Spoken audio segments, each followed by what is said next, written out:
Creemos que le tenemos miedo al fracaso. Lo que yo he evidenciado acompañando muchos artistas es que hay un temor al éxito, hay un miedo a ser exitosos, a que nos pasen cosas bacanas. ¿Por qué? Porque es más fácil acomodarse a justificar lo negativo y porque nos han educado, culturalmente hablando, a evaluarnos desde lo negativo. Como artista, soy el señor Novak, psicólogo, escritor, rapero. Trato siempre de conjugar todo el tema de salud mental con el desarrollo artístico y con la literatura. Eso me ha llevado a hacerme unas preguntas muy bonitas en los últimos años y es cómo trabajar de manera óptima la salud mental en los artistas. ¿Por qué? Porque yo me llevo una premisa y ustedes me dirán si es verdad o es mentira, y es que el cerebro del artista, la manera de pensar de los artistas es diferente al común de la gente. O sea, nosotros los artistas tenemos una manera de ver el mundo, de reconocerlo, de ubicarnos en el mundo de una manera distinta. Eso me ha llevado a estar pensándome cómo desarrollar herramientas que realmente le sirvan al artista. Me ha pasado, yo atiendo pacientes a nivel clínico en el momento, pues digamos lo que llamamos la intervención psicológica. Y últimamente me han estado llegando artistas y varios de ellos me manifiestan que cuando han estado en terapia antes no se sienten escuchados o se sienten juzgados por ciertas maneras de ver el mundo y habitar el mundo, sienten que la persona que está al frente no los entiende. Entonces, desde ahí hemos venido construyendo cosas. El año pasado construimos un podcast llamado Salud Mental, que es un podcast enfocado en la salud mental en el arte, entrevistando diferentes artistas de la escena de acá de Medellín, artistas muy reconocidos acá y otros emergentes. Eso también ha permitido como entender el mundo de los artistas y entender que hay unos factores en común que nos movilizan a gran parte de los artistas. Y hago redundancia, pues y redundo ahí porque nos pasa con frecuencia y es que nos puede estar abrumando ciertas cosas, ciertas situaciones que vivimos. Aquí les voy a compartir mi pantalla. Listo.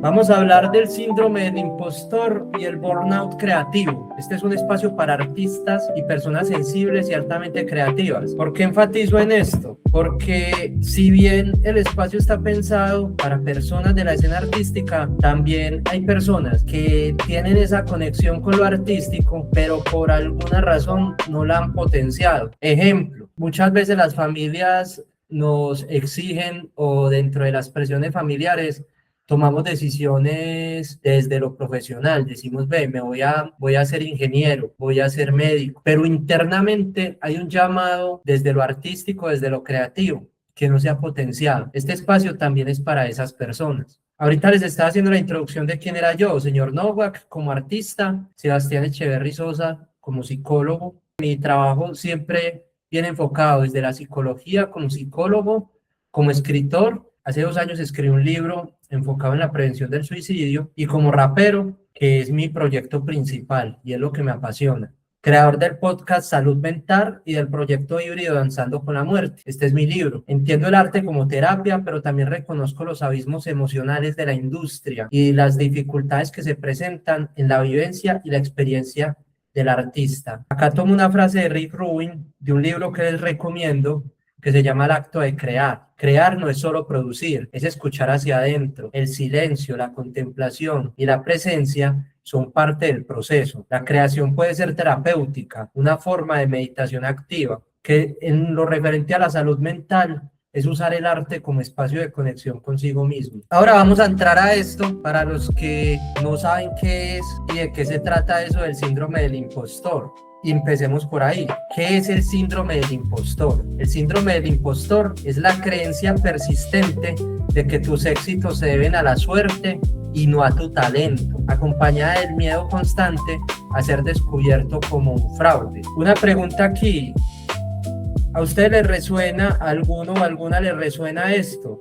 ¿Les hace sentido? ¿Les ha pasado que se hayan sentido con alguna de estas descripciones? Sí, comúnmente cuando tocaba me pasaba eso, ¿no? Sí, nos pasa mucho, pasan cosas bonitas, valga la redundancia ahí, sentimos que puede ser un acto de suerte, o un acto circunstancial y no le damos valor a los logros que tenemos en el día a día. También nos pasa que en ese síndrome del impostor está el autosabotaje por la sensación de no ser digno de reconocimiento. ¿Cómo así? Que nos ponemos trampitas todos los días, empezamos a posponer proyectos, empezamos a frenarnos en las cuestiones que tenemos que hacer para luego decir, no, eso no era para mí, eso no era suficiente, eso no me daba. Y esas son las trampas que nos ponemos para sabotear los procesos que venimos creando. Esta situación le pasa tanto a los artistas emergentes como a los artistas ya top. Muchos de ellos, si bien tienen el éxito y ya carreras mucho más sólidas, también constantemente tienden a sufrir del síndrome del impostor.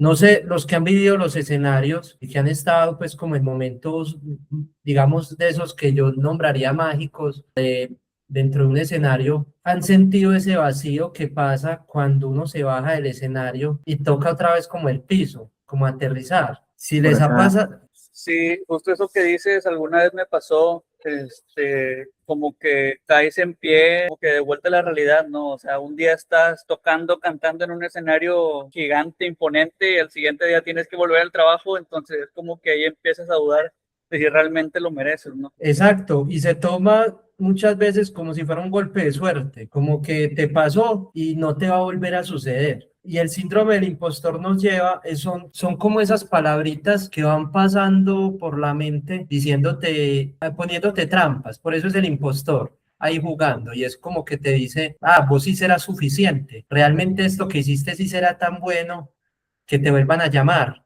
como que sí tiene sentido todo lo que está sucediendo. ¿Será que sí vale la pena el esfuerzo, el trabajo, la dedicación? Y ahí es donde nos empieza a hacer trampas nuestra propia mente y valga la redundancia con el impostor como a sabotear el proceso. Ahora vamos a hablar del burnout creativo. Muchas veces pueden estar acompañados ese síndrome del impostor con el burnout creativo. Sin embargo, son cosas totalmente diferentes. El burnout creativo es un estado de agotamiento mental y emocional que bloquea la capacidad de generar ideas. No es falta de talento, es el resultado de procesar altas demandas creativas sin el descanso adecuado. Puede haber un agotamiento cognitivo, sentirse mentalmente vacío y sin energía para crear, temor constante a ser expuesto como un fraude, pérdida de interés y entusiasmo por proyectos que antes te apasionaban, sensación de que nada de lo que produces tiene la calidad suficiente.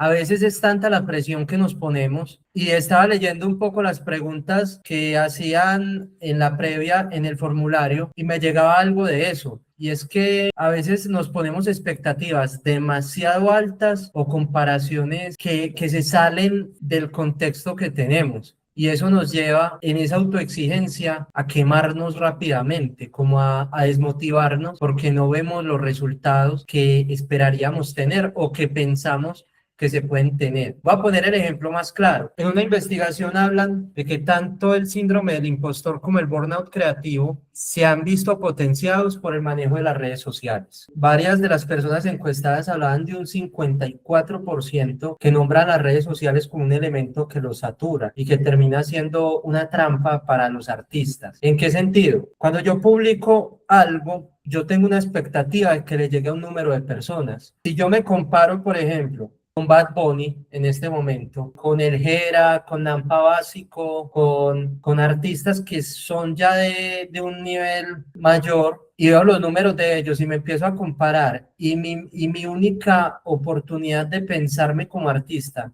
es llegar a esos números, me estoy autosaboteando el proceso. No te voy a decir que no se va a lograr, porque si hay constancia del trabajo puede que se logre, pero no es el punto de comparación. Y muchas veces cuando ponemos esas expectativas tan altas y esas demandas tan altas, nos quemamos fácilmente y le perdemos el sentido a todo ese proceso creativo que llevamos a cabo. ¿Sí les hace sentido eso? Sí, sí, sí. Regularmente, o sea, tomamos referencia de lo que estamos viendo en nuestro entorno y a veces no trabajamos lo propio, ¿no? Por esa expectativa que queremos tener comúnmente, ¿no? El hecho de pensar que pudiéramos brincar procesos sí, brincar ese proceso como artista, ¿no? O sea, tienes que ir creciendo constantemente. Ahí vos lo estás diciendo de una manera muy clara. el hecho de tratar de brincarnos procesos, de querer llegar al 10.º piso sin haber transitado el segundo, el tercero, nos lleva a una frustración muy poderosa, que es una trampa que nos han puesto las redes sociales. ¿Por qué? Porque tenemos casos de éxito, personas que montaron un video en TikTok o montaron un reel en Instagram, se viralizaron y lograron un resultado extraño, pues, y muy poderoso, pero no es el caso que les pase a todos. Ojalá nos llegara a pasar, pero que cuando nos pase haya un soporte a nivel de proyecto, a nivel creativo, que sostenga el logro de un reel que se viraliza. Yo tengo un ejemplo.